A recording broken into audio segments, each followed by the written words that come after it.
Alors donc, avant de commencer et d'appeler notre invitée aujourd'hui qui est Julie Henry, pour parler du magnifique sujet du jour, qui est donc la robotique en classe. Quelle piste pour développer la citoyenneté à l'ère du numérique? On va voir tout de suite. En fait, la démarche de Code and Play, pourquoi on a voulu faire appel à Julie Henry pour discuter de ce sujet-là, c'est parce que nous proposons différentes activités dans les écoles primaires, principalement autour de la robotique et de la pensée informatique, des activités pour que les enfants puissent découvrir tout cela dès le plus jeune âge, parce qu'on pense que la pensée informatique, mais un peu comme apprendre une langue, peut s'apprendre assez jeune. On utilise notamment des robots pour faire ça. Et c'est vrai qu'instinctivement, déjà comme on s'appelle Code and Play, on est très facilement dans le jeu, hein, et qu'on considère que pour les apprentissages, apprendre par le jeu est très intéressant.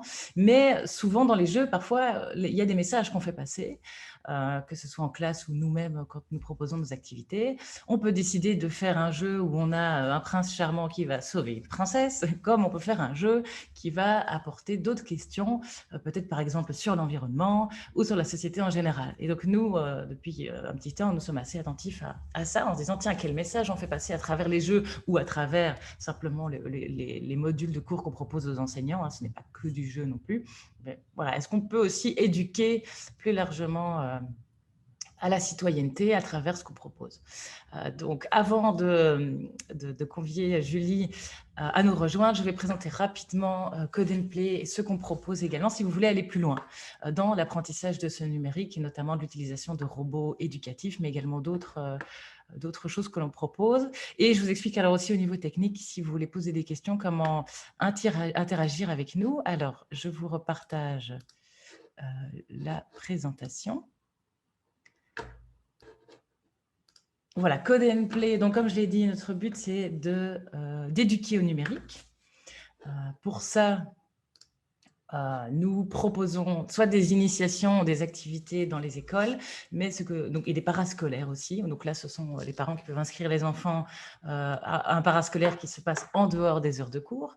Mais nous organisons aussi et surtout des formations pour enseignants, parce que ce que nous voulons, c'est que ces matières-là soient enseignées pendant les cours.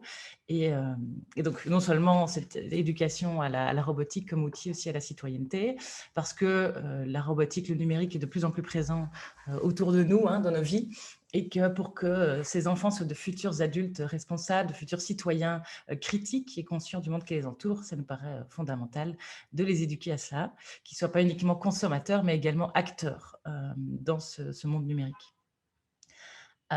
Donc pour ça, les formations que nous proposons pour enseignants, il y en a toute une série. Nous proposons des webinaires comme ici, plus pour découvrir un petit peu certaines choses et certaines discussions un petit peu plus larges. Il y a d'autres webinaires que nous avons déjà organisés qui sont disponibles sur notre chaîne YouTube aussi. Je vais vous remettre en lien, en commentaire, l'accès à la chaîne YouTube si vous voulez visionner d'autres sujets, un peu plus de société qu'on a fait. Mais on a également aussi présenté toute une série d'outils concrets, comme on va le voir déjà aujourd'hui, mais nous en avons aussi sur notre chaîne YouTube. Je mettrai également un lien aussi pour s'inscrire à notre newsletter. Donc, si vous êtes enseignant, enseignante, ou simplement quelqu'un de curieux qui a envie d'en savoir plus et suivre nos formations, je vais vous mettre le lien. Vous pouvez choisir de recevoir une fois par mois, nous envoyer toutes nos infos avec les nouvelles formations. Et de toute façon, tout est sur notre site codeandplay.be.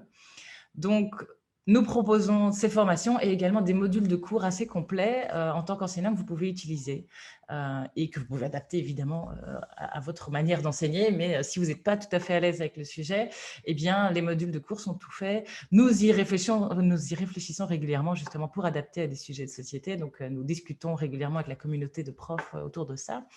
Mais donc, voilà. Je mets le lien directement après, une fois que Julie se présentera. Je pense que j'ai déjà pas mal parlé de Code and Play et de ce que nous proposons. Ah oui, voilà, maintenant les petits éléments techniques avant d'accueillir notre invité. Alors, ici, donc, ce qui est... Hop, attendez, je me trompe de... Voilà. Donc, la robotique en classe, c'est bien ce sujet-là.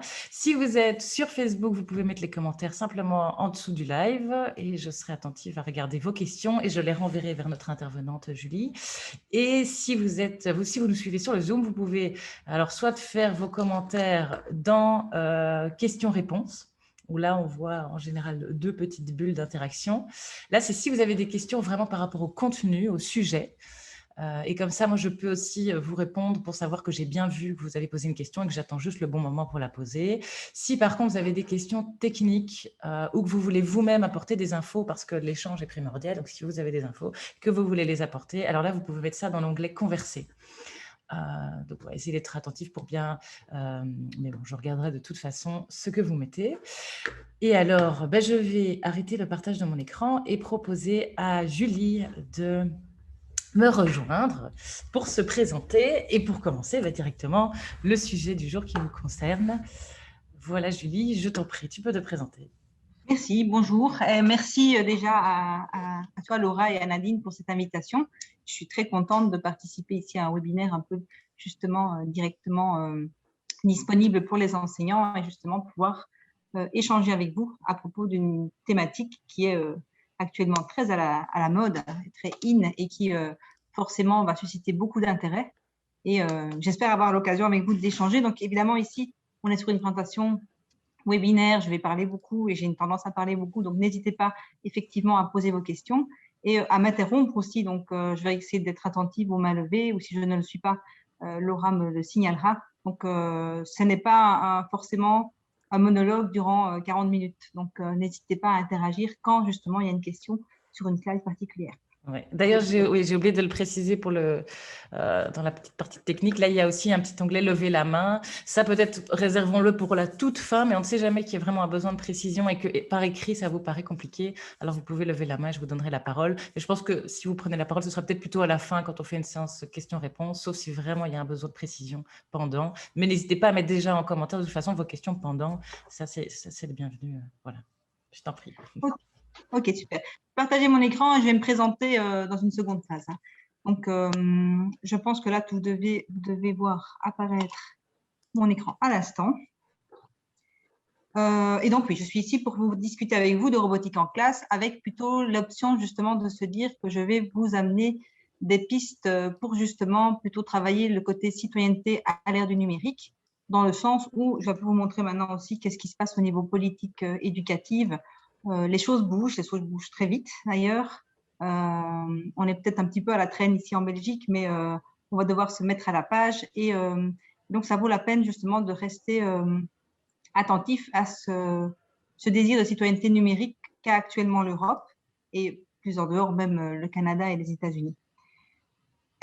Alors, je suis ici, je suis chercheuse à l'Université de Namur d'une part, mais je suis plutôt ici pour représenter l'ASBL que nous avons créé avec 2 collègues qui s'appelle Digifactory et qui est une ASBL qui finalement œuvre surtout à rendre le numérique accessible à tous avec l'idée justement qu'on devait avoir plusieurs compétences pour pouvoir discuter ce genre de thématiques. Et donc, j'ai une collègue qui est pédagogue, j'ai un collègue qui est typiquement informaticien pur jus, et moi, je suis didacticienne. Et pour ceux qui vraiment la différence entre la didactique et la pédagogie, parce que souvent, on fait un peu des confusions, un didacticien, finalement, c'est la personne qui va réfléchir au contenu. Donc, qu'est-ce qu'il faut enseigner, dans quel ordre, quel est le vocabulaire à utiliser, quel est le concept qu'il faut mettre en avant, etc. Donc, je suis quelqu'un qui réfléchit beaucoup sur les mots, qui réfléchit beaucoup sur le discours que va avoir un enseignant face à un enfant, sur les métaphores qui sont utilisées, plus que sur quel type d'activité mettre en place. Donc là, c'est plutôt le travail de la pédagogie. Mais ça fonctionne assez bien dans le sens où vous êtes peut-être pour la plupart ici enseignants, et donc vous avez les compétences en pédagogie. Je ne dis pas que je ne les ai pas, parce que j'ai bossé quand même 6 ans en pédagogie, mais toujours est-il que mon dada, c'est quand même la didactique. Je suis quand même quelqu'un qui va plutôt être intéressé par ce genre de choses, plus que de réfléchir vraiment typiquement à une activité. Alors, je voulais vous parler un petit peu, avant toute chose, de vraiment des politiques éducatives qui sont en train de se mettre en place actuellement autour de l'éducation numérique, qui inclut à la fois l'éducation au numérique et l'éducation par le numérique. Donc, ici, au niveau de la robotique, on pourrait être les deux, puisqu'on peut bien se dire qu'un robot pourrait très bien permettre d'éduquer à des mathématiques, à des sciences, ou peu importe. Et à la fois, c'est également quelque chose qui va nous permettre d'éduquer au numérique en tant que tel, parce qu'on va peut-être avoir la possibilité de parler de robotique à proprement parler, de programmation ou d'algorithmique. Alors, ce qui se trame un petit peu dans les politiques éducatives, c'est qu'actuellement, jusque maintenant, on avait en fait, je veux dire, une visée où on retrouvait énormément de fois le mot, par exemple, pensée informatique, parce que ça a été très à la mode aux USA tout un moment, pensée computationnelle, etc. Et ce bateau vire un peu de bord depuis quelques années. Je pense que c'est largement inspiré par ce qui se passe au Canada depuis ces 2-3 dernières années et l'impact qu'ils ont. Et vraiment, ils ont fait des démarches de rentrée du numérique dans les écoles, c'était impressionnant. Donc finalement, il y a eu une petite, à mon avis, le vent tourne un peu parce que justement, on voit que ça se passe bien chez eux. Toujours est-il que la dernière vision européenne, donc le plan d'action qui se prévoit pour 2021-2027, a retiré de son référentiel le mot pensée informatique pour revenir à des choses plus basiques. Alors, dans ce basique, justement, parmi tous les objectifs visés, il y a un objectif qui est de renforcer les aptitudes et compétences numériques pertinentes pour la transformation numérique. La transformation numérique, on se demande toujours quand est-ce qu'elle va arriver. En fait, elle est là depuis des années. Et donc, l'objectif, c'est vraiment de se dire, on va vers cette idée de citoyenneté numérique, de personnes qui sont capables, finalement, de s'en sortir dans le monde actuel, d'être acteurs, comme Laura a dit, pas consommateurs uniquement, et peut-être d'avoir une influence aussi sur les futurs développements et ce qui pourrait venir au niveau numérique de la société. Et dans cet objectif de renforcer les aptitudes et compétences numériques, il y a deux sous-objectifs qui sont justement tout ce qui est compétences numériques de base et ensuite plus avancées. Et lorsque vous regardez un petit peu ce qui se passe au niveau des compétences numériques de base, on se retrouve avec un terme qui c'est pas récent en fait, mais on l'entendait moins souvent dans l'éducation, mais on parle de culture numérique. Ensuite, on vise un enseignement de l'informatique pure et dure et une bonne connaissance et compréhension des technologies à forte densité de données en citant l'IA. C'est pas innocent hein, parce que on en rediscutera peut-être à part après parce que je vais revenir sur le référentiel DIGCOM si certains le connaissent. DIGCOM va évoluer parce qu'il y a vraiment une envie mondiale finalement d'éduquer les enfants à l'IA. Et donc là, il le souligne en faisant un sous-objectif en tant que tel. Ensuite, il y a les compétences numériques avancées et elles sont assez spéciales dans le sens où justement, plutôt que de les lister, l'idée, c'est vraiment d'augmenter le nombre de spécialistes du numérique. Donc en fait, on est vraiment dans une visée où l'objectif, c'est de faire en sorte que les jeunes qui sont actuellement dans nos écoles aient en fait et des vocations, ou enfin en tout cas qu'on suscite chez eux des vocations ou des envies de découvrir les métiers du numérique, et tout cela afin de garantir donc la représentation égale des femmes et autres minorités dans les études et métiers liés au numérique. Donc il y a vraiment un enjeu ici qui est sociétal, qui est de dire, bon, en gros, on va travailler le numérique chez les jeunes, mais aussi pas uniquement pour travailler le numérique, mais aussi pour susciter des vocations. Donc ça, c'est la vision européenne qui va venir dans les prochaines années. Après, je vous parlais de culture numérique et justement, cette idée de culture numérique, moi, j'aime encore bien quand même regarder un petit peu ce qui se fait au niveau des politiques éducatives parce que ça fixe un peu le vocabulaire aussi et ça peut donner des idées aussi parce que parfois, les référentiels, c'est un peu vague et sur la lecture d'un référentiel, on peut avoir plusieurs interprétations et donc finalement se retrouver avec des différences au niveau de ce qui est travaillé dans les écoles avec plus ou moins d'impact positif ou négatif. Hein, donc, sans avoir à les mesurer, simplement, cette différence peut aussi jouer après sur des différences au niveau des compétences numériques des citoyens de façon large. Et donc, la culture numérique, voilà comment on l'a définie. Finalement, ce serait de dire que on devrait être capable d'identifier des changements, donc les changements qui sont dus à la présence du numérique dans la société, observer les opportunités et les risques et à construire collectivement et individuellement des moyens d'agir adaptés. Donc là, il y a un petit schéma que j'ai repris de l'université de Versailles, si je ne m'abuse, donc sur le laboratoire Bain. Finalement, c'est assez sympa à voir qu'en gros, on est quelque chose qui est centré sur des données numériques avec autour des personnes, qu'il y a des socles technologiques qu'on imagine être indispensables, qui sont les notions de stockage, les notions de télécommunication, donc tout ce qui est réseau, base de données, tous les systèmes embarqués et les algorithmes, et que partant de ce socle technologique, finalement, on va réfléchir à des capacités démultipliées de stockage de données, de diffusion, de traitement, de relations entre personnes, de captation de données, et puis venir avec des notions de relations modifiées à soi, aux autres, au temps, à l'espace, etc.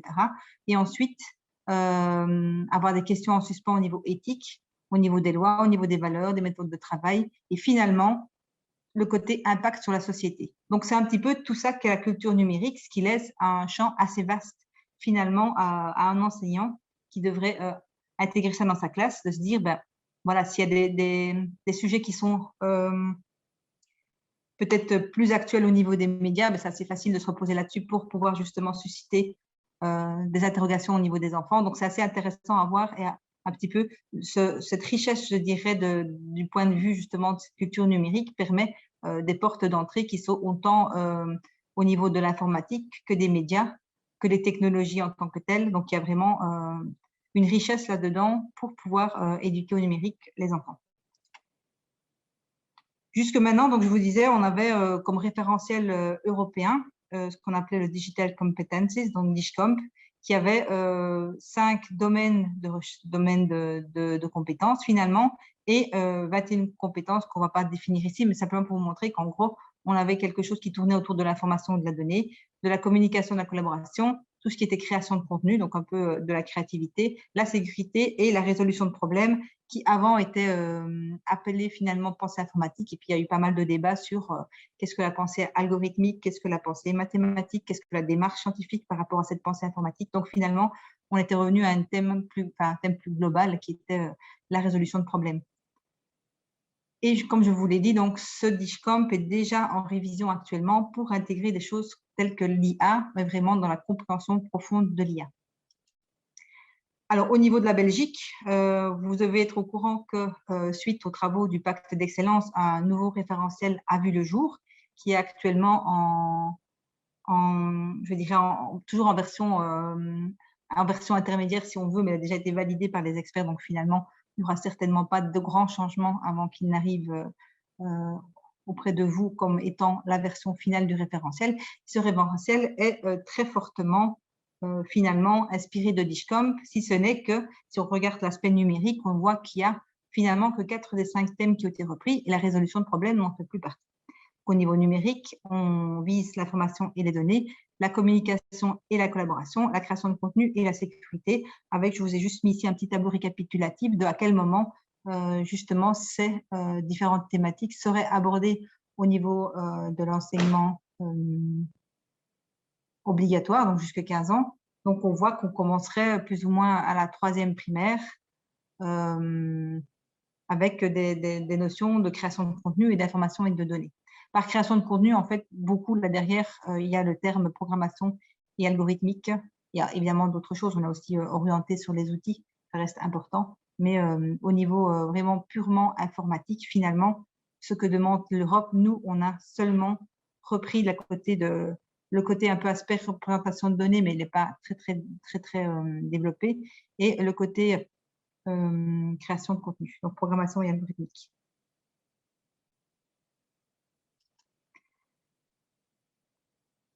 Alors, par rapport à justement cette pensée informatique, cette pensée critique, je voulais un petit peu revenir dessus. Pourquoi? Parce qu'effectivement, bien souvent, on utilise les robots pour apprendre la programmation, pour apprendre l'algorithmique, avec cette idée qu'on développe derrière une pensée informatique, donc la pensée qu'auraient les informaticiens finalement lorsqu'ils doivent développer un outil et résoudre des problèmes. Mais derrière cette pensée informatique, finalement, il y a des concepts qui sont génériques et qui se retrouvent aussi dans les sciences, etc. C'est pour ça qu'il y a un peu ce débat sur est-ce que réellement la pensée informatique est différente de la pensée logique, de la pensée mathématique, etc. Et donc, les concepts de base, si je voulais juste les reprendre pour vous montrer, donc en gros, on est sur des concepts de logique, donc des capacités de prédiction, d'analyse, sur des concepts d'évaluation, donc pouvoir faire un jugement par rapport à une solution proposée, de l'algorithmique évidemment, mais aussi la reconnaissance de modèles parmi une solution, donc quelque chose qui permettrait justement de généraliser une solution à d'autres contextes, la possibilité de décomposer un problème en sous-problèmes et l'abstraction, donc cette capacité de justement omettre certains éléments lorsqu'on a un contexte pour pouvoir justement résoudre un problème proposé. Donc, une compétence qui est très largement à développer, étant donné que, juste à titre informatif, ici, par exemple, au niveau des étudiants qui rentrent en bac 1 informatique à l'université de Namur, beaucoup échouent pour des problèmes d'analyse d'énoncés. Mais c'est très important dans le métier d'informaticien. Donc, l'abstraction, vraiment, c'est quelque chose d'important. Et pour vous comparer ça, en fait, donc cette idée justement de pensée informatique, pourquoi est-ce qu'on l'a jugée un peu limitée finalement et que donc pour le moment, elle est un peu mise sur le côté et on revient vers quelque chose qui est plus culture numérique. C'est notamment un peu la réflexion donc, que vous retrouvez à droite du slide ici, qui est la réflexion menée par Margarida Romero, où on est plutôt au développement de compétences du XXIe siècle et où finalement cette pensée informatique n'est qu'une partie. Elle est associée à la résolution de problèmes de façon plus large, à des notions de créativité, à des notions de collaboration. Et donc, finalement, elle serait un peu, en tout cas, isolée et considérée comme telle, elle serait un peu limitée, finalement. Et donc, il faudrait un peu aller un peu plus loin que ça et vraiment aborder des choses qui permettraient à quelqu'un d'être effectivement acteur d'une société et pas juste dans la résolution de problèmes de façon rigoureuse comme un informaticien finalement, mais aussi avoir des réflexions critiques. Donc, c'est vraiment ce que Margarida Romero proposait déjà en 2016, si je me rappelle ce schéma. Donc, c'était vraiment cette idée de il faut développer l'esprit critique, plus encore que la pensée informatique. Donc, quelque chose de plus global. J'ai déjà une petite question, je ne sais pas si je te la transmets Je veux maintenant. bien, oui. Voilà. On me demande, sait-on pourquoi la création de contenu n'a pas été reprise du Dishcomp vers le référentiel belge? Elle a été reprise partiellement, mais je ne sais pas pourquoi en Belgique, je n'étais pas dans la décisionnaire Moi, j'étais quelqu'un qui... J'ai travaillé sur le pacte, mais j'ai travaillé sur le pacte dans le sens où j'ai dû développer des activités qui pourraient être inspiratrices pour les enseignants au niveau des référentiels, mais c'est effectivement assez étrange. Ils n'ont pas vraiment pris la version française de Dishcom, qui était celle qui était utilisée en France finalement toute une partie du temps. Et ils ont voulu un petit peu simplifier. Mais en Belgique, on a quand même une forte présence de l'éducation aux médias aussi. Hein. Et donc, c'est toujours un peu difficile parce que la couverture, elle est tirée un peu de tous les côtés. Donc, en n'ayant pris que Dishcomp, on ne laissait pas une belle part non plus à l'éducation aux médias, alors qu'on a un centre chez nous qui est vraiment expertisé là-dedans et qui a vraiment... L'éducation aux médias, finalement, est beaucoup plus orientée citoyenneté numérique que l'éducation numérique. Donc, ce n'est peut-être pas un mal, finalement, parce que finalement, on n'aura pas quelque chose qui va être très bloqué sur l'informatique. On a quelque chose qui est plutôt riche en médias, même si les personnes sur l'éducation média vont vous dire que ce n'est pas encore suffisant pour eux. Mais l'éducation média reste une porte d'entrée pour autre chose, avec cet aspect citoyenneté numérique. Donc, étant donné que ce n'est qu'un référentiel et que finalement, après, il y a encore toute l'interprétation à faire et qu'est-ce qu'on va vraiment enseigner derrière, disons que ça a été une décision, je ne peux pas l'expliquer, mais elle ne va pas nous bloquer finalement. Elle va permettre peut-être d'avoir justement cette vision plus citoyenneté numérique et de quitter peut-être cet aspect trop, on va faire du Scratch avec des enfants et on va juste les laisser se débrouiller sur Scratch. Parce que franchement, vous verrez le référentiel, mais si vous vous contentez de vous dire quels sont les concepts informatiques qui vont être développés derrière le référentiel, c'est hyper lent. C'est du style, on va avoir une variable jusqu'à 12 ans. Et à partir de 12 ans, on va avoir 2 variables. Et là, ouf, les profs vont se dire, heureusement, parce que sinon, je ne sais pas ce qu'on aurait fait comme projet pendant... Donc, c'est vraiment, c'est pas un mal. Voilà. Je ne sais pas pourquoi ça a été fait comme ça, mais moi, je dirais c'est une opportunité pour justement nous rentrer par ailleurs et proposer autre chose. Donc, disons que voilà. Merci. Et donc, finalement, je voulais juste vous remettre ici la définition de la citoyenneté numérique, parce que c'est vrai, on parle de culture numérique, on parle de citoyenneté numérique. Et bien voilà. Donc, au Canada, ils ont décidé de parler de citoyenneté à l'ère du numérique. Ils définissent ça comme le fait d'accroître son pouvoir d'action face aux enjeux individuels et collectifs de l'ère du numérique. C'est l'ASBL RICI du Canada qui fait des choses extraordinaires. J'ai d'ailleurs mis des liens en fait régulièrement. Si vous cliquez sur des images ou des titres, je diffuserai après le lien de ma présentation. Vous avez accès à différents sites. Donc, j'ai mis le site ici à l'arrière, mais j'ai également mis, pour le rendre honneur quand même, on parlait de citoyenneté à l'ère du numérique également en Belgique à travers le développement du CRAX. C'était Interface 3 qui parlait de ça il y a quelques années. Il y a un super petit, il est mis derrière le lien ici aussi, un super petit manuel d'activités à faire avec les jeunes justement. Et qu'est-ce que c'était qu'un crack? C'était un citoyen responsable, actif, critique, créatif et solidaire. Donc, quelqu'un qui a finalement utilisé les technologies en ayant conscience de l'impact de ses usages et à la fois sur l'environnement, mais également sur les autres, sur lui-même, etc. Donc, cette citoyenneté, elle est assez présente depuis quelques années. On la regardait moins parce qu'on était très pensée informatique. Maintenant, on la regarde plus et on va un peu plus loin avec la notion de culture parce que là, évidemment, en parlant de culture, on parle d'économie, on parle de droit, de société. Enfin bref, c'est quelque chose d'un peu plus encore un peu plus ouvert, je dirais. Et là, j'ai repris une image de récit, justement, parce que je trouve que ça exprime bien comment est-ce qu'on développe finalement la citoyenneté à l'ère du numérique. Mais c'est simplement qu'à la fois, on peut partir sur des littératies, donc ce qu'on appelle la littératie numérique, on va dire, donc un enseignement de l'informatique, un enseignement de la robotique. Il y a des littératies médiatiques, il y a des littératies de données, il y a des littératies informationnelles. Donc, par exemple, on va dire comment peut-on repérer une information qui est pertinente, comment peut-on choisir parmi toutes les données que peut nous donner un moteur de recherche, lesquelles sont en lien avec une question de recherche, etc. Donc, ça, sur les littératies. Il y a la pensée critique qu'on retrouve par rapport aux travaux de Margarida Romero, notamment. L'affirmation de soi, l'autonomisation, l'empathie, la résilience, les nuances, des temps d'arrêt, des dialogues, des réflexions éthiques. Donc, vous voyez que c'est un peu un truc global et que finalement, quand on met en place une activité de numérique, on devrait toujours avoir un temps de débriefing avec les enfants ou en tout cas de poser une question ou de récupérer leur représentation d'un certain problème ou d'une certaine situation. Donc, laisser des moments d'expression.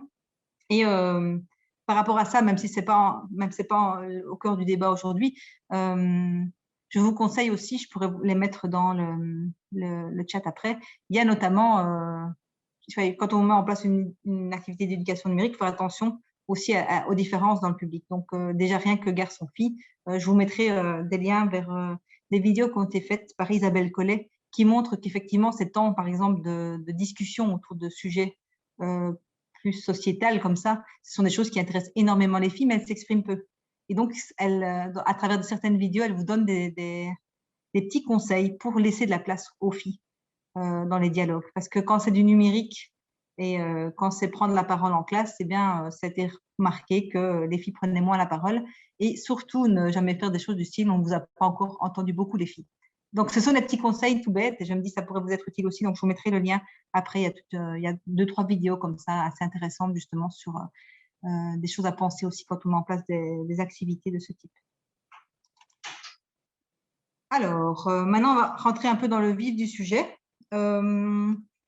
Je vais vous donner ici vraiment des éléments. Après, on peut en discuter oralement, mais des éléments juste pour vous mettre des petites étincelles qui vous diraient bah, tiens, moi, je mets en place cette activité-là. Et effectivement, comme Laura dit tout à l'heure, on peut rentrer un petit peu de développement durable, on peut rentrer un petit peu de problématiques de genre, on peut rentrer… Donc, il y a moyen de parsemer comme ça des activités qui pourraient être juste des activités finalement de programmation et d'algorithmique, mais de parsemer de petites choses qui les rendent plus orientées vers une citoyenneté numérique. Donc, par exemple, si je pars juste de l'idée du robot même. Donc, il y a déjà toute cette réflexion à se faire sur qu'est-ce qu'un robot. Donc, on a par exemple une définition de Dominique Lambert, un système formé par un réseau complexe et interactif de capteurs, de processeurs et d'actionneurs agissant dans un environnement de manière partiellement totalement indépendante de l'humain qui en fait l'usage. Donc, ça donne déjà un cadre, mais alors on remarque qu'il y a deux types de robots. Donc, soit des robots mécatroniques, soit des robots électroniques. Donc, mécatroniques sont des machines physiques. Et là, on se retrouve avec des machines qui sont souvent des robots humanoïdes, soit des robots de chaîne de montage en usine, des véhicules autonomes, etc. Et c'est assez intéressant déjà, dans un premier temps, quand on fait une activité avec les enfants, de voir leur représentation. Bien souvent, si vous demandez à un enfant de dessiner un robot, on est quand même souvent sur la représentation d'un robot humanoïde. Hein. Donc, on est quand même souvent orienté vers l'anthropomorphisme, j'y arriverai. Et c'est quelque chose qui est assez étonnant, mais c'est quand même souvent l'image qu'on en a et c'est probablement l'image qui est la plus véhiculée par les médias parce que si vous tapez robot dans Google Images, par exemple, vous avez une majorité de robots humanoïdes. Et ensuite, il y a tout ce qui est robots électroniques que les gens ne considèrent pas toujours comme des robots. Donc, tous ces e-bots, justement, qui agissent à la fois sur les réseaux sociaux, sur les courriers électroniques, sur les bases de données, etc. Donc déjà là, ça peut être assez intéressant de faire un petit exercice de classification avec les enfants. Qui est mécatronique, qui est électronique, mais finalement, ce sont des robots. Et pourquoi ce sont des robots par rapport à justement la définition générale d'un robot? On pourrait parler aussi de l'autonomie d'un robot. Donc, vous avez des systèmes qui sont automatiques. Donc, à savoir que c'est vraiment un robot dont les instructions ont été prescrites dans la totalité par le programmeur avant que le robot ne soit mis en marche finalement. Et donc, il faut vraiment que les machines évoluent dans un environnement qui sont parfaitement déterminés et connus. Par exemple, dans votre chaîne de montage, si un bras mécatronique vient chercher justement une vis à un endroit, si malheureusement la vis elle a une inclinaison qui n'est pas l'inclinaison normale, finalement, le bras pourrait très bien ne pas pouvoir le prendre. Donc, il y a une petite variation dans l'environnement peut faire en sorte que justement, le robot ne sache pas faire sa tâche. Donc là, c'est vraiment des systèmes automatiques. Ensuite, on a des robots autonomes qui sont plus souvent des robots semi-autonomes malgré tout, et donc qui vont être des robots qui ont été conçus avec un ensemble de comportements possibles, sachant qu'évidemment, la conception d'un robot, ça va demander pas mal d'efforts et c'est rare qu'on conçoive un robot dans tous les contextes dans lesquels, enfin, qu'on le teste dans tous les contextes dans lesquels il va être mis en place. Donc effectivement, là, on peut discuter sur la notion d'autonomie d'un robot. Et ces robots, finalement, elles vont permettre également de rentrer justement dans une discussion autour de l'IA. Parce que souvent, justement, les robots sont équipés d'une IA pour pouvoir justement être indépendants des intentions du concepteur et pouvoir se débrouiller dans un environnement qui n'a pas forcément été prévu de A à Z. Et donc là aussi, on a ces histoires de robots autonomes, de systèmes automatiques. Ça permet, c'est pas mal de choses. Vous allez voir un petit peu pourquoi je vous parle de ça. Je ne vous dis pas qu'il faut dire des termes forcément hyper techniques avec des enfants très jeunes, mais toujours est-il qu'on peut toujours avoir quand même une approche très réelle. Moi, j'aime bien quand même qu'on utilise, quand je parle avec des enfants d'un ordinateur, je parle quand même d'un processeur, même à 3 ans. Après, je ne dis pas qu'il va retenir le nom, mais quand vous écoutez les enfants, souvent, malgré tout, ils ont quand même un vocabulaire qui peut déjà être développé et pourquoi pas, finalement, ce vocabulaire.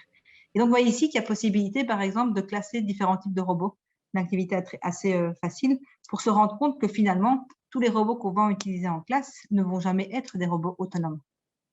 Et ça vous paraît peut-être un peu bizarre que je vous dise ça comme ça, mais ça a un impact parce que finalement, il y a beaucoup de problèmes avec les robots autonomes, de sentiments qu'on va accorder aux robots, cette métaphore du vivant qu'on peut retrouver chez Tisseron, qui pose problème finalement. Donc, cet instinct, en fait, l'enfant, il va accorder de la vie à un robot dès le moment où il va le voir s'animer. Et ça, c'est quelque chose qu'il faut déconstruire finalement, assez rapidement. Et donc, le fait justement ici de classer déjà en mécatronique, électronique, autonome et automatique, on peut vite se rendre compte que là, on a des robots qui ont totalement été programmés. Donc, jamais ils vont produire quelque chose qui est indépendant de l'intention du concepteur.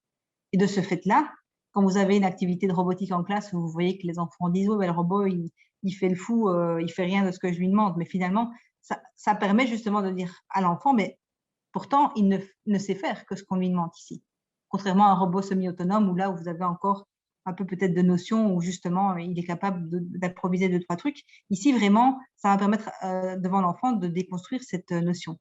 Et donc, par rapport à ça, c'était pour vous montrer un petit peu ici les différentes thématiques qui pourraient être abordées au niveau éthique. C'est d'abord quand on emploie des termes au niveau de robot, il faut faire attention de ne jamais dire « il » ou « elle ». Rester toujours sur des termes de machine parce que finalement, si on a une tendance à humaniser le robot, c'est ça qui crée les fantasmes et les peurs chez les citoyens. Donc, si vous regardez ce qui se passe avec l'IA ou avec les robots, avec tout ce qu'on appelle maintenant la révolution robotique qui est en marche et qui vous dit que c'est fortement lié à un robot et IA finalement, les robots vont prendre les emplois, l'IA va prendre l'emploi, etc. Tous ces termes, en fait, ils viennent tout simplement parce qu'on a une tendance à humaniser robots et IA, c'est le même combat, et que ce fait d'humaniser, finalement, fait en sorte que ça donne une intention à la machine. Et donc, ça donne comme si la machine, finalement, elle vivait. Et donc, on se retrouve de nouveau dans cette métaphore du vivant de Georges Tisseron. Et donc, cette métaphore du vivant, elle n'est pas positive. Donc, moi, je ne suis pas experte, J'ai fait quelques expériences avec les enfants par rapport à la métaphore du vivant. Et la métaphore du vivant, elle est là partout, même chez les adolescents. Donc, c'est assez étonnant à voir. Et donc, elle peut être alimentée aussi par le discours de l'enseignant. Donc, l'enseignant doit tenir aussi un discours toujours pour recadrer et remettre la machine là, enfin, redonner à la machine finalement son image de machine. On peut aussi réfléchir sur la forme du robot. C'est intéressant aussi à faire, un petit débat. Ben pourquoi est-ce que souvent on fait une forme humaine, une forme animale, une forme plutôt féminine? Si on veut toucher les filles, j'ignore s'il y en a, mais imaginons qu'on fasse justement des robots roses. Une forme assez kawaii, donc un petit animal mignon, etc. Donc pourquoi est-ce qu'on a ce besoin au niveau de la société justement de créer des animaux qui finalement nous suscitent de l'empathie, pour lesquels on ressent de l'empathie finalement en les voyant. Donc, on essaye aussi de faire simuler des émotions aux robots. Donc, c'est vraiment quelque chose qui est assez intéressant à travailler. Et finalement, on peut en parler de façon très compliquée avec des jeunes adolescents, comme on peut en parler de façon très simple avec des enfants. Il suffit simplement de prendre des images de robots et de demander lesquels ils préfèrent. L'acceptabilité sociale, elle est tout de suite orientée vers des robots sympas qui ont une forme humaine et qui sont des petits animaux, ce genre de choses. Donc, ça, c'est le domaine de la robotique sociale. Donc, moi, je vous ai mis le mot-clé si ça vous intéressait. Donc, il y a moyen aussi de discuter de tout ça. Et pour aller plus loin, il y a des discours justement qui vont dans cette idée que si on accorde à la fois, donc si on a de l'empathie pour un robot, notamment dû à sa forme, ou en tout cas à son comportement, il peut y avoir un danger finalement, pas au niveau des enfants, je vous l'accorde, mais il y a eu des études, par exemple, qui montraient que les soldats américains qui avaient un robot qui portait avec eux, qui les aidait finalement, qui les suivait sur le terrain en portant leurs armes, mais finalement, ces soldats prenaient des risques pour sauver un robot qui finalement n'était qu'un robot. Et donc là, on voit justement cet attachement qu'on peut avoir pour les choses qui ne sont pas que liées au robot. Hein. On a une tendance aussi à s'attacher à sa voiture, ce genre de choses. C'est quelque chose de typiquement humain. Et c'est assez intéressant justement de discuter aussi ce genre de thématiques lorsqu'on envisage le robot. Donc, directement, nos robots, ils ont des petites formes sympas avec les enfants. Donc, c'est assez sympa de montrer des robots qui n'ont pas de forme humanoïde, qui ont justement, les robots électroniques sont aussi des robots. Ça permet de déconstruire un petit peu et de revenir sur l'essentiel que finalement, c'est une machine. Et donc, après, il y a aussi le côté révolution robotique. Donc, discuter un peu de ça. Donc, quel serait l'impact de plus de robots dans la vie? Pourquoi est-ce qu'on a besoin finalement de concevoir des robots pour aller plus vite, pour aller… Donc, c'est des débats sociétaux qui sont assez intéressants. Là, je vous ai juste mis des petits exemples. Donc, si vous cherchez sur les médias, vous trouverez des tas de coupures de presse à discuter avec les jeunes. Donc, cette notion de relation de confiance, l'engouement qu'on a pour des robots imparfaits, mais qui finalement sont assez kawaii justement par rapport au Japon. Au niveau de l'ordinateur, là, je vous ai juste mis 2 petites vidéos. Donc, en fait, l'idée, en partant d'un robot, c'est justement de venir leur dire, en gros, ça reste une machine. Et une machine, qu'est-ce que c'est? On peut justement déconstruire l'idée de la machine jusqu'au niveau on va dire, des éléments qui le composent. Et de là, vous pourrez après, vous allez voir dans la partie après, reconstruire le robot, justement. Donc, c'est-à-dire que si vous découpez l'ordinateur en un processeur et une mémoire, vous avez des dispositifs d'entrée, vous avez des dispositifs de sortie. Ça rend quelque chose d'assez simple au niveau de la vision de l'ordinateur. Et on a comme ça cette idée on a des informations qui sont codées et des informations qui sont décodées. Et donc, ça simplifie la vision de l'ordinateur. Ça, c'est 2 petites vidéos que vous avez là.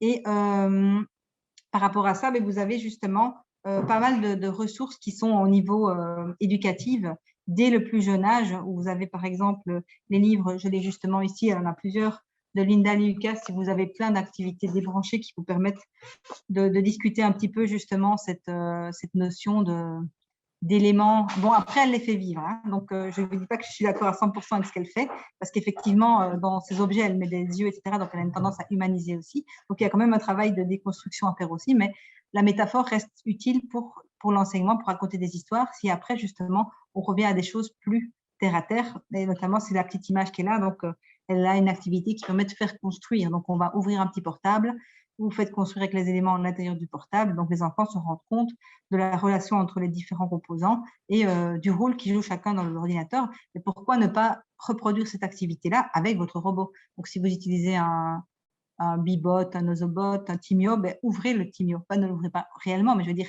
créer une petite activité auprès de l'enfant où il va pouvoir justement aller placer des éléments dans le Timio. Notamment, je ne l'ai pas ici, mais chez Bibot, ils ont un Bluebot qui est transparent, qui est assez facile finalement à relier à l'ordinateur parce qu'on voit ses processeurs, on voit sa carte, sa mémoire, donc on voit vraiment les éléments. Et donc là, l'enfant, même si c'est une abeille, elle est transparente et on voit ses composants. Et le fait de voir les composants et de chipoter avec, finalement, ben, ça permet à l'enfant de justement prendre du recul par rapport à l'animal. Et donc, ce ne sera plus une abeille, c'est finalement un robot qui a la forme d'une abeille. Et je vous ai également mis, donc c'est en dessous, le travail de Myriam Tossino. Elle ne s'est pas encore sortie en français, c'est en train d'être traduit, mais elle aussi a une vision plutôt, je dirais, élémentaire de l'informatique, puisqu'elle décide de se pencher vraiment sur les éléments pour essayer de déconstruire ce côté magique de l'ordinateur, parce qu'elle va dans l'ordinateur, elle travaille avec les bits et on voit comme ça l'intérieur de l'ordinateur. Je vois que le temps passe et je parle. Donc, je veux juste citer juste pour le côté ordinateur, je vous ai dit, donc il y a moyen pour chacun des robots qu'on utilise en robotique éducative, vous savez diviser, pas diviser, vous savez décomposer ce robot avec tous ces capteurs. Là, j'ai pris le petit robot dinosaure, j'ai oublié son nom maintenant, je l'ai là, Pléo, voilà. Vous avez Nao ici qui a aussi une série de capteurs qui est intéressant parce que finalement, une fois que vous voyez un capteur, vous savez aussi voir comment fonctionne ce capteur. Vous pouvez faire une comparaison avec, par exemple, si vous avez un capteur ultrason, ben, on peut partir aussi sur des notions d'ultrason, d'autres choses. Et ça permet aussi de relier, par exemple, à tous les objets connectés qu'on retrouve dans les villes. Donc, ça peut aussi être une porte d'entrée finalement pour dire, bah oui, ok, maintenant que tu as connais tous ces capteurs, ben, on pourrait imaginer un nouveau robot. On pourrait imaginer un objet qu'on pourrait placer qui permettrait de capter certaines informations. Qu'est-ce qu'on peut capter comme information, etc. Donc, il y a à la fois effectivement décomposer le robot. Là, c'est pareil, c'est pour le Timio, vous aurez les liens. Et vous pouvez malgré tout quand même faire de la programmation. Je n'ai pas dit que c'était inutile, sachant qu'évidemment, lorsqu'on parle de programmation, puisque moi, c'est ma discipline de prédilection pour la didactique, il faut quand même bien parler des concepts, donc pas faire de la programmation juste pour faire des avancées, reculer, etc. Donc, juste pour vous montrer un peu ici pourquoi je vous dis ça, c'est qu'il y a des robots, par exemple, Autobot, qui permettent, selon les niveaux, d'aller justement chercher de vrais concepts en programmation. Donc, ça vaut la peine de les introduire comme tels chez les enfants. Et par contre, il y a des robots style Bibot, juste avancer, reculer, etc. Là, on n'est même pas dans de la séquence finalement parce qu'il n'y a rien qui est retenu dans sa séquence. Rien n'est visible finalement. Donc, l'enfant, il n'a pas conscience de la séquence que vous faites avec le Bibot, sauf si vous l'appliquez. Donc, c'est ce que je faisais ici. Si vous l'écrivez grâce à des grosses cartes sur le sol, pour le reste, sinon, tout ce qu'un enfant voit par rapport à un robot, c'est un truc excitant sur lequel on va cliquer et on se dispute pour cliquer dessus. Donc, j'ai fait des activités comme ça d'assez longue durée sur des enfants. C'est très difficile qu'ils aient vraiment une compréhension de ce qui se passe. Hein. Donc, il faut vraiment être attentif à ce qu'on leur introduit. Et par rapport à ça, oui, je voulais dire aussi, ce qui peut être super intéressant aussi, c'est justement toute cette notion que je vous disais de conception de robot.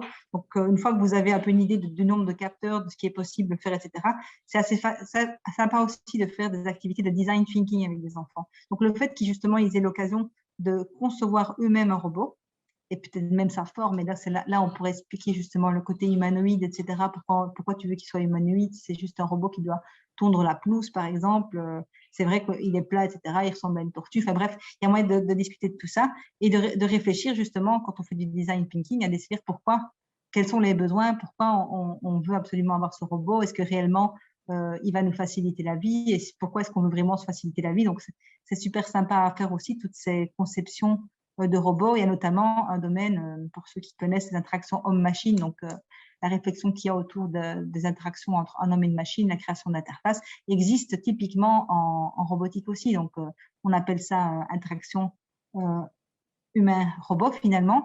Et ce sont des disciplines. Hein, donc, tout ce qui est design avec des enfants, ce sont des choses qui sont extrêmement développées au niveau recherche et qui ont fait leurs preuves. Hein. Donc, le design thinking, même avec les enfants très jeunes, ça apporte vraiment pas mal de choses, notamment en termes de créativité, mais surtout de réflexion. Donc, cette réflexion qu'ils ont à se demander pourquoi ils vont concevoir, et au fur et à mesure où ils ont défini leurs besoins, finalement, ça peut être même en interviewant certaines personnes, leurs parents, ou s'ils ont développé un robot qui serait utile pour l'école, ils peuvent interviewer d'autres élèves. Donc, il y a vraiment des concepts à développer là derrière et des compétences qui sont intéressantes au niveau citoyen.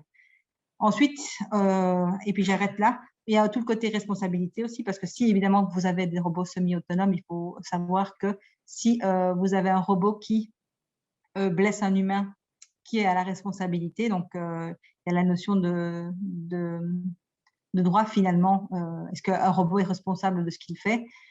Si un robot prend les données, donc on est dans du RGPD là, permet de mesurer si un ouvrier travaille toutes ses heures, est-ce que c'est légal? Donc il y a, ça c'est peut-être pour les plus grands évidemment, il y a le côté aussi données personnelles, vos robots que vous introduisez, style Alexa ou ce genre de choses, donc ces assistants virtuels finalement captent toutes vos données, donc qu'est-ce qu'ils font avec? Et donc là, il y a aussi moyen de développer pas mal de choses.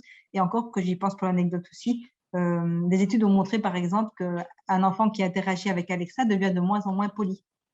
Parce qu'Alexa, c'est un robot, donc il a besoin qu'on lui parle de façon simple et rigoureuse. Et par contre, quand on a des interactions entre humains, on a plutôt une tendance à mettre les formes.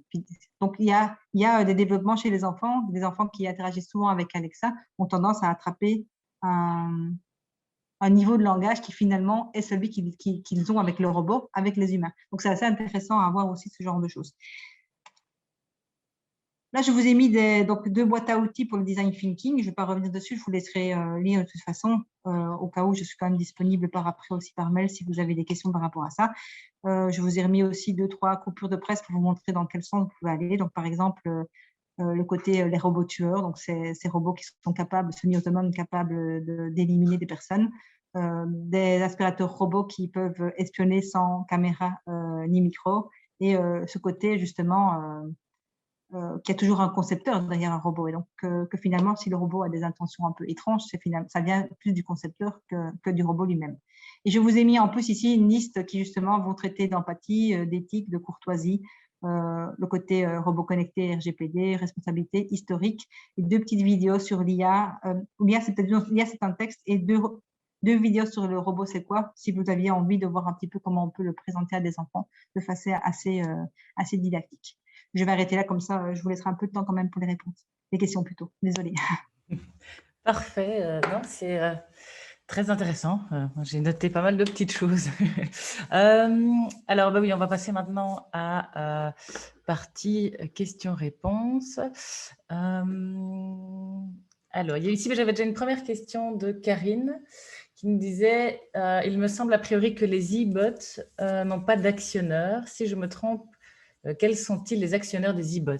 Un peu plus spécifique. C'est possible qu'il n'en ait pas. Oui, j'ai pas été voir exactement ce que proposait un e-bot, mais effectivement, maintenant peut-être que le terme d'actionneur reste, mais que finalement, ce n'est plus un actionneur physique. Donc ça, c'est à tester. Mais Monsieur Lambert n'est pas un informaticien non plus, hein, c'est un philosophe. Donc la définition que j'ai donnée du robot, c'est une définition philosophique finalement, comparée à des définitions informatiques qui seront de dire un robot, en tout cas mécatronique, a des actionneurs, des capteurs et des effecteurs. Et alors au niveau de l'e-bot, alors faudrait définir effectivement comment on peut le décomposer face à un enfant pour faire la différence entre un robot justement qui n'est pas mécatronique, comment on peut le reconnaître par rapport à un autre programme. Donc, ça ce sont des choses intéressantes parce que finalement, les gens ne pensent pas à des robots. Pourtant, on en parle dans les moteurs de recherche, on parle souvent de robots. Et donc, c'est quelque chose qui est un peu, on l'entend, mais on ne percute pas dessus. Et finalement, quand on parle de robots, après, les enfants, ils nous dessinent que des robots humanoïdes. Tout à fait. Si vous avez encore des questions, mettez-les dans les commentaires ici aussi. Et oui, moi, je voulais, le temps que vous mettiez vos questions, montrer aussi donc, avec Code & Play, nous, on utilise le robot Ozobot quand on commence les activités, en tout cas dans les modules qu'on a imaginés, parce que, tu l'as montré en image, mais donc ici, nous, on peut aussi prêter aux écoles la première année où vous voulez mettre ça en place dans vos cours, des robots avec la petite boîte qui va avec, etc. Et puis après, l'idée que l'école investisse dans ce matériel, et ce qui est chouette avec ces petits robots, c'est que ce n'est pas non plus un investissement trop important pour commencer Et que voilà, mais en effet, je trouve on avait avant les premiers modèles et puis pour les deuxièmes, ils ont ajouté, j'ai mes feuilles qui tombent, ils ont ajouté toute une série de petits bruits qui font vraiment très animal en fait. Et donc quand les enfants les allument tout de suite, donc il y a moyen voilà, de mettre une application pour déprogrammer justement pour les mettre plus en mode éducation. Donc je sais pas pourquoi ils font pas ça dès le début, mais c'est souvent dans les robots effectivement qu'il y a un mode ludique et un mode éducatif. Ouais, voilà, tout à fait. Et alors, il y a aussi, oui, l'autre version, donc nous, pour peut-être quand on va aller plus loin, notamment 5e, 6e primaire, donc nous, on commence, les cours qu'on a créés, imaginés, commencent à partir de la 3e primaire. Et là, on a après des modules pour 5e, donc 3e, 4e, puis 5e, 6e. Et là, on travaille avec les Lego Spike aussi, de Lego. Hein. Et donc ça, c'est là aussi tout ce qui est... Enfin, moi, j'ai pas mal travaillé avant aussi avec les Lego Mindstorm. Il y avait l'ancienne version où on pouvait faire des trieurs de billes. Enfin, on peut toujours le faire avec, hein, mais il y avait vraiment des modèles qui étaient très machines. Et puis, quand il y a eu l'évolution vers les EV3, tout de suite, les modèles, parce qu'il y a toujours des modèles de base qu'on peut construire, tout de suite, les modèles de base, ça a été un humanoïde et un espèce de scorpion. Enfin, je ne sais plus. Mais bref, donc tout de suite, c'est aller vers soit les animaux, soit vers l'humanoïde. Je trouve ça tellement dommage, alors que justement, le trieur de billes peut montrer l'utilité d'un robot en tant que machine.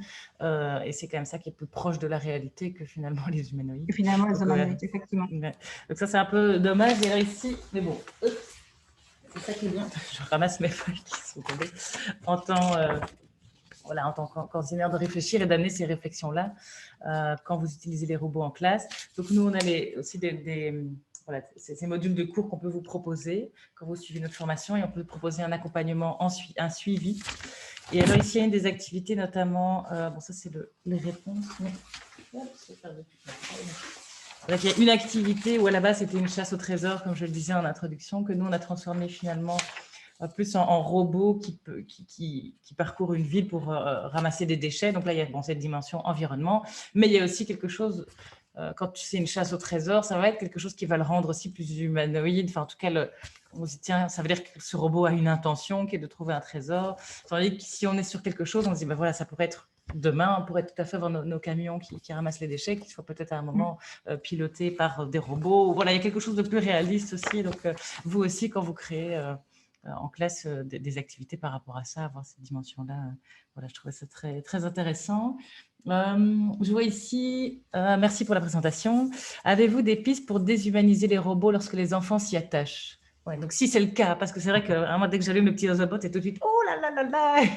Donc, oui, mais je pense que déjà le fait de le déconstruire, en fait, si vous déjà, c'est un petit travail, hein, mais imaginez justement un Ozobot qu'on pourrait ouvrir en version carton finalement, hein, et montrer les éléments, etc. Parce que un être vivant, on peut pas le décomposer comme ça. Qu'un être mécanique. Oui. Après, bien sûr, ça ne veut pas dire que l'enfant ne peut plus s'y attacher du tout, parce que moi, j'ai un ours en plus quand j'étais jeune. C'était pas un robot, mais ça restait quand même quelque chose auquel j'étais attachée. Mais j'avais quand même la conscience que c'était un ours en plus. C'est juste ça, hein, finalement. C'est pas vraiment de faire en sorte que les enfants ne s'y attachent pas. Ils peuvent s'y attacher, mais il faut qu'ils aient conscience que c'est une machine et que donc, quand on éteint l'interrupteur, ben, c'est fini, quoi. Il y a pas de vie dedans. Et c'est plus ça. Ouais, et moi, je trouve aussi qu'en général, notamment quand il ne fait pas ce qu'on lui demande, il en fait qu'à sa tête. Voilà, tu disais ça aussi. Hein, mais donc, moi, je rappelle, ben non, c'est pas. Est-ce que tu lui as donné les bonnes instructions? Parce que c'est voilà, c'est ça. C'est d'être attentif quand on est. Oui, c'est ça. Être attentif quand on est enseignant, de ne pas laisser. De casser finalement les idées qui peuvent se créer comme ça chez les enfants. Donc, de reprendre. Mais ça, c'est difficile parce que quand je sais à quelle émulsion ça peut faire les robots en classe, et quand on a une classe de 25 élèves, d'office, on ne peut pas être sur tous les coups, quoi. Donc ça vaut la peine parfois aussi après de prendre un temps de réflexion et de dire, oui, revenons un petit peu, là on a une machine. Et donc, à ce moment-là, faire des moments de débriefing. Ouais, même nous aussi, il faut faire attention à ce qu'on dit. On peut aussi avoir, parce qu'il y a des petits bugs, notamment ici parfois avec l'Ozobot, s'il n'y a pas suffisamment de lumière dans la classe, il peut un peu moins fonctionner. Donc, c'est pas toujours uniquement parce qu'on l'a mal programmé. Hein, ça peut dépendre d'autres choses. Et donc, on peut aussi nous-mêmes avoir ce réflexe, mais qu'est-ce qu'il fout? Donc voilà, ça veut dire de faire attention à ce qu'on. Ça m'arrive aussi. Hein. Je m'étais filmée quand j'ai fait mes animations, justement. J'étais effarée de voir comme je pouvais être pas très concentrée surtout quand les enfants me parlent finalement. Ils me donnent leur expérience propre. Et si je suis trop dans mon truc et que je n'ai pas… Enfin, bref, je trouve c'est un travail et c'est quand même un apprentissage que l'enseignant va devoir faire aussi et qui n'est pas, ça va pas venir comme ça, quoi. Donc, c'est à force de trébucher qu'on va justement trouver quels sont les meilleurs termes, quelle est la meilleure approche. Ce sont des choses qui sont très récentes finalement. Ouais. Alors, voilà, oui, il y a plusieurs alors, questions, réflexions. Donc, et c'est beau aussi les machines. Regardons le métier à tisser programmable de Jacquard, fabuleux d'ingéniosité. Ouais, c'est ça, c'est de montrer aussi des choses positives, clairement. J'ai reçu, Christophe nous dit, j'ai reçu Code and Play en classe cette année, c'était super. Nous avons prolongé avec Ose la science aussi et avec Ozobot. Je voudrais investir, mais où peut-on trouver les Ozobot et à quel prix? Modèle 1 et 2. Ouais, là on peut trouver en ligne, il y a moyen d'acheter. Éventuellement, vous pouvez aussi nous recontacter peut-être en privé, voir avec nous, parce que parfois aussi en plus grande quantité, il peut peut-être y avoir des prix. Bon, Ozobot ne fait pas beaucoup de choses dans ce sens-là, mais on ne sait jamais. Donc ça, je répondrai peut-être plus en particulier, Christophe, à cette question-là. Mais donc voilà, on peut voir directement avec Ozobot, donc qui est la marque de ce petit robot. Et qu'est-ce qu'il y avait, Benoît qui nous dit, oui, on utilise Ozobot pour P3, P4, Lego Spy pour les P5, P6, mais oui, Benoît qui travaille avec nous, et le MTini pour les maternelles aussi, voilà, tout à fait, on est en train de regarder aussi en maternelle, et P1, P2. On est en train de, voilà, donc tous les modules ici qu'on réfléchit, qu'on a testé sur le terrain aussi depuis plusieurs années, c'est surtout P3, P4, mais tout à fait, on est, comme toujours, recherche et développement, en train de regarder aussi pour les années plus bas. Donc, s'il y en a qui nous regardent, qui sont en maternelle ou en P1, P2, vous pouvez aussi nous contacter, on peut voir ensemble. Tout à fait, bien fait de me le rappeler, Benoît. Les choses évoluent, moi je garde mon même discours et puis j'oublie de... Alors, Karine nous dit, le stylo de l'élève ne fait pas tout, seules les erreurs d'orthographe. Et alors, j'avais appris ici une question plus avec une... Je pense, il y en a plusieurs questions. Oui, je vois sur les robots et aspects sociétaux, oui. Mais là, c'est difficile parce que finalement, je ne veux pas vous dire d'acheter un robot par différents... vous voyez le budget que ça peut être. Moi, ce que j'aime encore bien chez Ozobot, justement, c'est que vous avez plusieurs niveaux dans le même robot. Donc, si on est à se dire, il faut acheter un robot et ce robot va être utilisé de façon optimale dans la classe, vous n'avez pas des budgets illimités. Donc, c'est vrai que celui-là a l'intérêt, en tout cas, de pouvoir aller très loin dans les concepts d'informatique. Après, bon, il y a un moment où c'est plus créativité, et images, lumière, son, etc. C'est moins intéressant d'un point de vue didactique de l'informatique. Mais pour le reste, vous savez, il y a pas mal de choses qui peuvent se faire déjà en débranché. Donc, ne pensez pas forcément devoir mettre un robot dans tous les âges. Donc, ça dépend beaucoup aussi, malheureusement, de votre budget. Parce que je ne suis pas trop pour dire qu'il faut un seul robot pour une classe. Parce que malheureusement, si l'enfant n'a pas d'interaction avec, l'apprentissage, il est minime. Hein. Donc, un robot, c'est pour 4 enfants, 5 enfants. Et Ozobot, il est d'autant plus petit que là, on est carrément sur presque de l'individuel. Donc, finalement, ou de la paire, quoi. Mais par contre, pour les aspects sociétaux, il y a toujours moyen de voir tous les aspects sociétaux. Vous savez que les enfants, on peut débattre avec eux de pas mal de choses. Ils ont quand même toujours une opinion. Et même si on ne va pas très loin dans le débat, c'est une première chose. Et ce qui se passe souvent, c'est qu'il faut se dire que même s'ils n'ont pas tout compris, si vous leur donnez 2, 3 petites clés comme ça, en fait, ils en parlent avec leurs parents. Et ça permet aussi aux parents de faire leur éducation citoyenne parce que les parents, ils vont aller un peu plus loin. Ils vont peut-être acheter un livre, ils vont peut-être regarder un dessin animé qui parle de cette notion. Donc, ça peut, c'est une espèce de petite porte d'entrée. On sensibilise l'enfant. Par exemple, moi, je parle de sécurité à des enfants de 6-7 ans qui n'ont même pas encore un téléphone portable, par exemple, mais ils sont déjà au courant, en fait. Ils ont déjà vu des trucs qui se passaient chez leurs parents, chez leurs tantes, chez leurs oncles, chez les grands-parents. Donc, en fait, ils savent déjà me raconter plein d'anecdotes. Et donc, forcément, se dire que, par exemple, quand ils n'ont pas de portable, leur parler de phishing, c'est bête, mais en fait, non. Ils savent déjà que leur tante, elle a cliqué sur un lien qui ne devait pas. Donc, c'est assez marrant de voir qu'on peut en parler assez tôt. C'est juste qu'il faut faire attention, peut-être au vocabulaire, je dirais, et de ne pas aller sur des trucs qui peuvent aussi générer des sentiments de malaise chez les enfants. Donc, pas leur parler de trucs qui sont effrayants ou voilà, faut pas non plus. Et qu'ils soient prêts d'ailleurs le jour où ils vont aller sur les réseaux sociaux ou avoir un téléphone, si c'est à ce moment-là qu'on commence à leur apprendre, c'est peut-être trop tard. Voilà, c'est ça, exactement. Souvent, on dit qu'il ne faut pas l'apprendre au moment où ils en ont besoin, il faut l'apprendre avant. Hein. Ouais. Et au moment où ils ont besoin, c'est développé. Ouais. Pierre nous dit, Lego et Timio font partie de l'appel à projet école numérique aussi. Donc là, pour la question plus des finances. Question ici de Il y avait une question sur la programmation. Oui. Pourquoi c'est pas envisagé chez les plus petits? Je vais lire la question. Oui, voilà, c'est ça. Donc, comment expliquer que la programmation ne soit pas envisagée chez des plus petits dans les programmes belges, alors que des études commencent à s'y intéresser dans d'autres pays, que les concepts de base tels que la séquence ou la boucle simple sont accessibles pour eux? Bah, c'est aussi une question c'est sur le long terme finalement. Donc, ce n'est pas que vous ne pouvez pas le faire, ce ne sera pas évalué. C'est ça que veut dire un référentiel en grand. Vous pourrez le faire. Vous pouvez le faire dès le moment où vous voulez. Simplement, ce ne sera pas évalué chez l'enfant.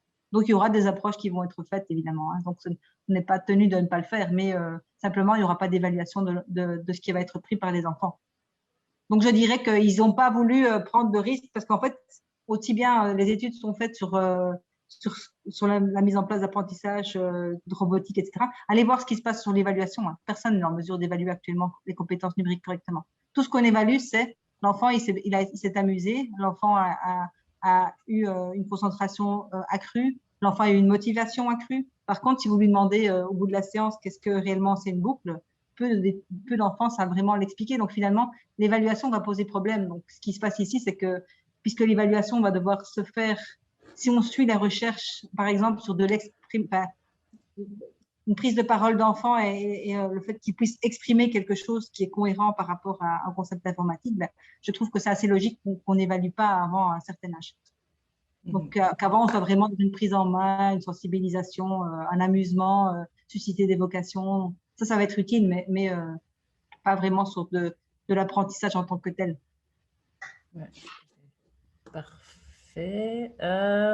Ici, Anne-Marie. Que pensez-vous de l'évolution des robots depuis les tortues de sol? N'y a-t-il pas une course aux robots le plus attractif au détriment de l'apport informatique algorithmique? Ça dépend si on parle des robots pour les citoyens comme nous, des robots industriels, évidemment, ça, il n'y a pas de problème, ça se développe très bien et dans le sens où ça doit aller. Mais évidemment, pour nous, il y a quand même pour le moment un marché là-dessus. Hein. Donc, évidemment, il y a plein de robots de robotique de robotique éducative qui sont en train de sortir. On s'inquiète peu de savoir finalement est-ce qu'ils sont utiles ou pas utiles. Il y a quand même des recherches qui sont faites.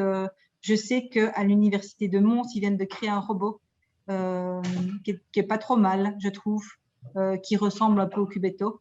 Et ce qui est intéressant chez eux, par exemple, sur le robot, maintenant, je ne sais pas combien ils vont le vendre, il est prototypé actuellement, mais c'est que le travail didactique, il est énorme derrière.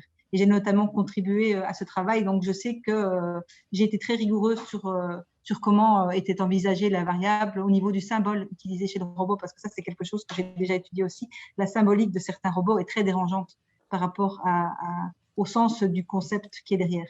Donc, il y a quelque chose à l'humour que j'ai trouvé vachement intéressante. Maintenant, pour le reste, c'est sûr que c'est le plus attractif qui va le gagner. Mais je vous dis, celui de Mons, c'est un carré. Hein. Donc, on ne va pas être sur quelque chose de très sexy. Donc, il faut des fois peut-être regarder plus, effectivement, ce que le robot est capable de faire et les interfaces qu'il propose, la symbolique, les concepts qui sont abordés, plus que de regarder le robot est sympa ou pas sympa. Voilà. Et alors, oui, Delphine nous dit que dans le catalogue BART, je ne sais pas, donc B-A-E-R-T, donc c'est .com hein, en ligne, il y a, avec la réduction enseignant, la dernière version de Zobot est à 102 € au lieu de 120. Donc ça, c'est voilà, une info aussi par rapport à cette question-là. Donc, Benoît nous dit aussi ouais, qu'avec notre dispositif, l'évaluation a été faite en pré- et post-dispositif avec un article scientifique qui sera finalisé avec l'approbation de Lumons et de Margarida Romero. Voilà, et des classes qui n'ont pas suivi le dispositif. Donc voilà, oui, toutes ces choses-là sont quand même chaque fois testées.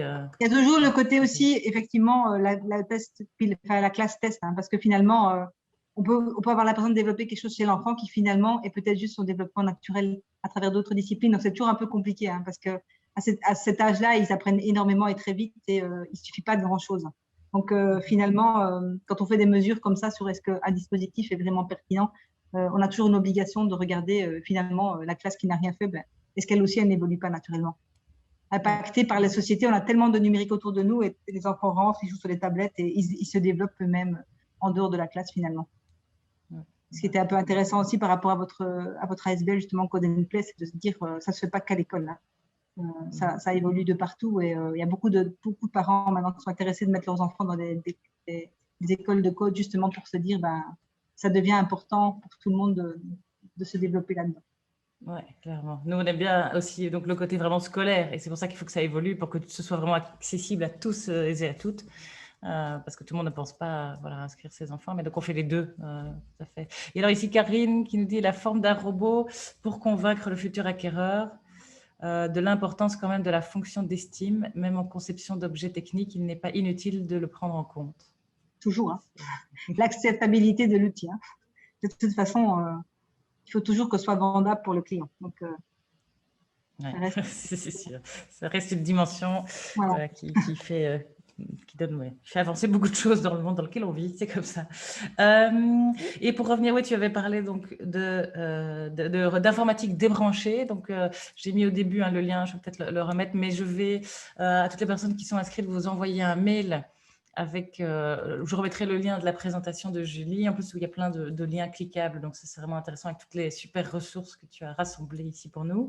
Donc ça, je vais vous l'envoyer par mail. Je vous enverrai aussi le lien vers une conférence qu'on organise dans une semaine, donc mercredi prochain, où là, ce sera avec mon collègue Benoît qui était aussi ici justement, sur des outils numériques pour favoriser la collaboration en classe, donc entre les élèves ou entre l'élève prof, mais le numérique peut nous aider sur ça, et donc on va explorer différents outils. Donc ça, si ça vous intéresse, je vous enverrai le lien vers ce webinaire-là également aussi.